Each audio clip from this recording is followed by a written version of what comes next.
कहवा में राम जी के जन्मो भयो हरि झूमारी।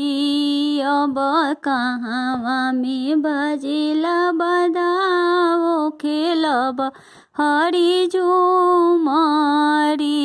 अब कहवा में बाजे बधाओ खेलब हरि झूमारी।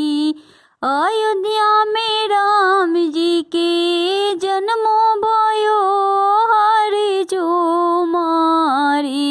अब मिथिला में बजेला बधा खेलब हरि झूमारी। अब मिथिला में बजेला बधा खेलब हरि झूमारी। कहवा से आवले भोकवा हरि झूमारी। अब कहवा से आवेला गुलाल खेल हरि झूमारी।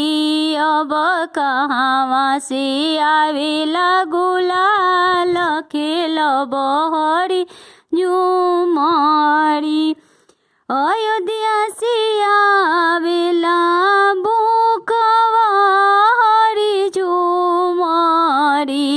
अब मिथिला से आवेला गुलाल खेलब हरि झूमारी।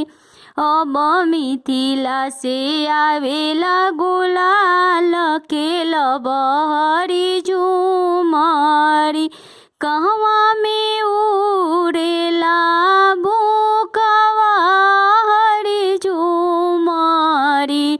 अब कहवा में उड़ेला गुलाल खेलब हरि झूमारी।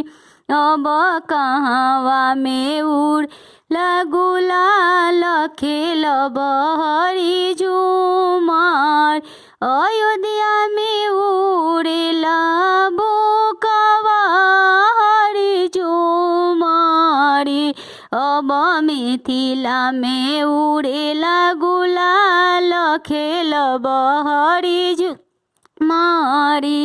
अब मिथिला में उड़ेला गुलाल खेलब हरि झूमारी।